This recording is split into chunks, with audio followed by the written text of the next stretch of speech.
Olá, eu sou Cleonais Pinto e venho trazer mais uma reflexão para você. E hoje o tema é depressão, um tema recorrente, onde muitas pessoas têm demonstrado todo o tempo muito interesse. Sempre temos alguém que da nossa família, entre os nossos amigos, alunos, que estão vivendo o dilema da depressão. E afinal, o que é depressão? A depressão ela é um transtorno que afeta negativamente uma pessoa no modo como ela sente, pensa e também como ela age. A depressão é uma situação de sofrimento psíquico. Ela rouba aos poucos a esperança e a alegria de uma pessoa. Felizmente, esta é uma doença que há tratamento. Então, podemos renovar a nossa esperança, apesar de viver uma situação de depressão. Então, é sempre importante estar atento ao fato de que quando nós adoecemos, seja qual for a enfermidade, é sempre um convite para mudar o estilo de vida. É sempre um motivo para rever as nossas escolhas, as nossas prioridades, o modo como nós enxergamos a vida, como nós percebemos a nossa realidade. Então, a Organização Mundial de Saúde admite que aqui no Brasil, 5,8% de brasileiros estão vivendo uma situação muito difícil de depressão. E assim, quais são os principais sintomas que uma pessoa num processo de depressão vivencia? A primeira que eu posso indicar seria uma tristeza que não passa. Uma tristeza que passa a habitar na pessoa da hora que ela acorda até a hora que ela vai dormir. A perda da energia, uma fadiga, um cansaço que não passa, um humor deprimido. Nada que aconteça em volta de uma pessoa que está vivendo uma situação de depressão se torna um motivo suficiente para uma grande alegria. Ao contrário, há um comportamento contínuo de algo chamado negatividade ou pessimismo associado ao dia a dia de uma pessoa que está vivendo esse transtorno. A dificuldade de concentração é comum que o paciente diga: não consigo ler, eu não consigo começar uma atividade e concluir esta atividade, por conta de que a vivência interna ela fica bagunçada o suficiente para impedir que uma pessoa se organize por fora. Alteração também na fome, no sono. As dinâmicas corporais elas acabam sendo desenvolvidas de maneira mais lenta. Às vezes a perda de peso e às vezes a pessoa come mais do que é necessário, como uma maneira de minimizar a sua dor interna.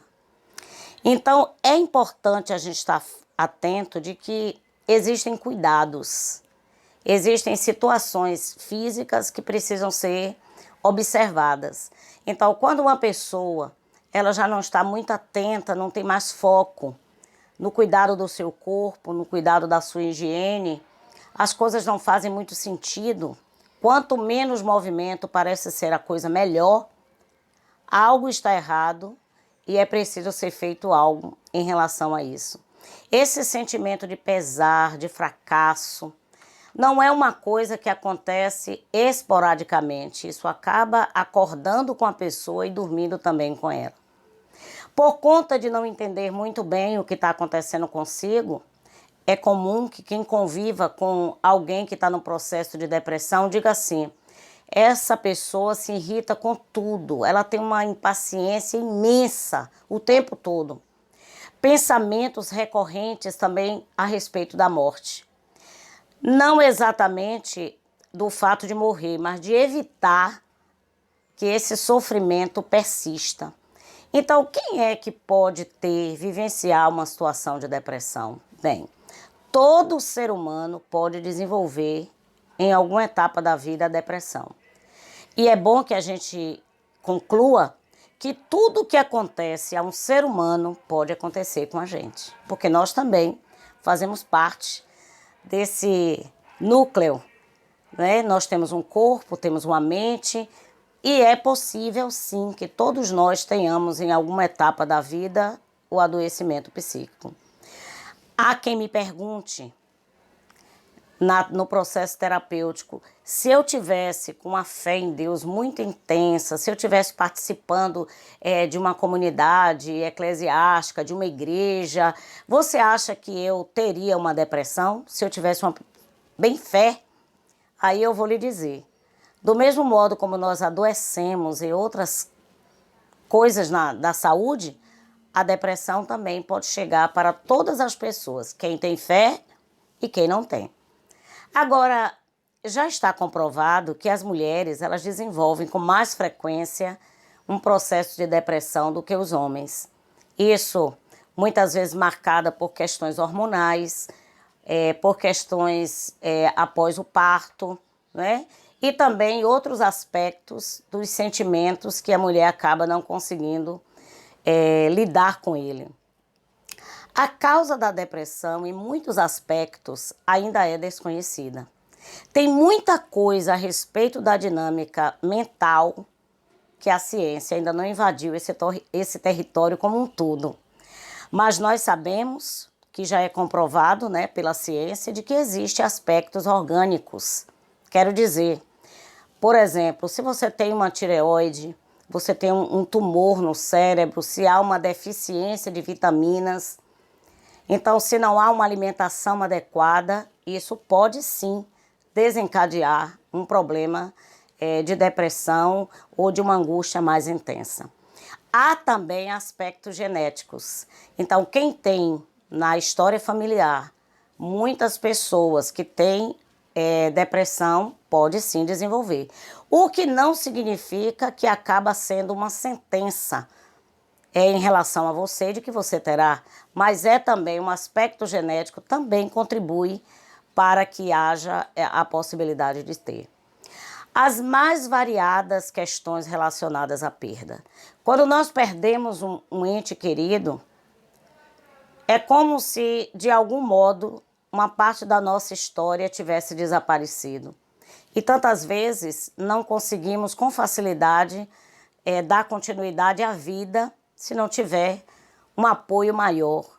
Então, às vezes, a perda de um ente querido é apenas um gatilho para algumas questões internas que não foram devidamente cuidadas, né? A perda também de um emprego, quando uma pessoa está no emprego e em processo de evolução e, de repente, perde o emprego, pode ser que essa pessoa interprete essa perda de emprego de maneira muito mais negativa e seja sucumbido também por um processo de adoecimento. Algumas doenças graves, a depender das temáticas em que o médico vai dar maiores medicações, pode ser que essa medicação também desenvolva um quadro de tristeza muito intensa e também de depressão. Ambientes vividos, especialmente na infância, marcada às vezes por abusos, por abandono, por muitas formas de violência, é possível que na vida adulta isso dispare de maneira muito mais forte e essa pessoa também desenvolva um processo de depressão. Toda forma de decepção, ela tem um preço de dor, de tristeza. Há também aspectos internos em relação a expectativas. Todos nós na vida, a gente vai construindo expectativa em relação ao outro. Então, muitas vezes, essa expectativa, aquilo que você esperava, não ocorre.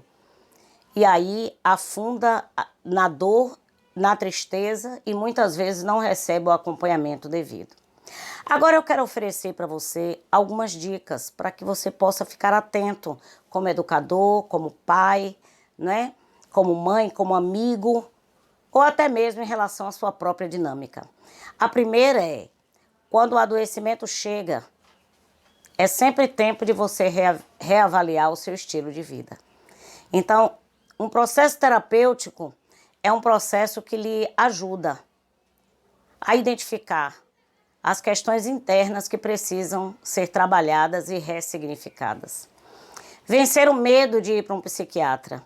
Tantas vezes os meus pacientes, eles falam assim, eu não quero ir para o psiquiatra porque quem procura psiquiatra é maluco.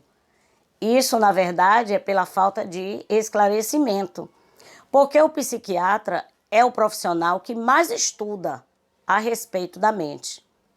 Bem verdade que o médico clínico, o ginecologista e neurologista, tantos outros, acabam passando remédio antidepressivo e outras coisas, mas o especialista na área é o psiquiatra.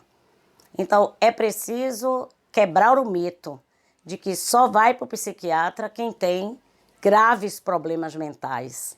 Observar também a correlação entre o corpo e a mente. Estar atento nos cuidados que você precisa adotar na sua vida pessoal, que eu dei o nome de estilo de vida, aquilo que você precisa fazer mudanças significativas. Então, se você convive com alguém que está no processo de depressão, não culpe a pessoa por não conseguir sair da depressão. Não diga que ela está nisso porque ela quer, porque a depressão é algo grave, é algo que precisa de ajuda, muitas vezes medicação associada a um processo terapêutico. Ela não está assim, ou ele não está aqui assim para chamar atenção, mas está deste modo porque não consegue estar de outro modo. E as redes de apoio precisam acontecer para que essa pessoa consiga então retornar à sua vida de trabalhar e de interagir socialmente.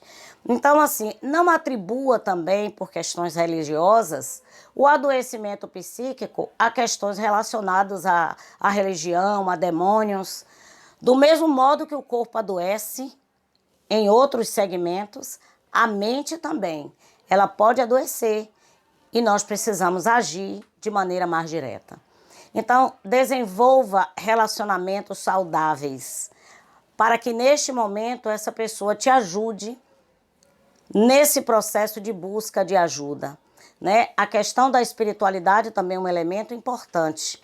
O autocuidado é uma questão importante. Então, em todo o tempo, o tratamento é importante. O tratamento com o psiquiatra, com o psicólogo, o apoio familiar, desenvolver essa espiritualidade que te leva a ir além. Então, é possível você saber identificar a diferença entre uma tristeza, que é uma emoção universal. Todo mundo tem em algum momento uma perda e vai viver uma emoção de tristeza. E há também a depressão, que é uma doença incapacitante, difícil de uma pessoa se livrar sozinha. Então, um grande abraço para você. E se você não consegue sair da depressão, é preciso utilizar um processo de busca. Um grande abraço.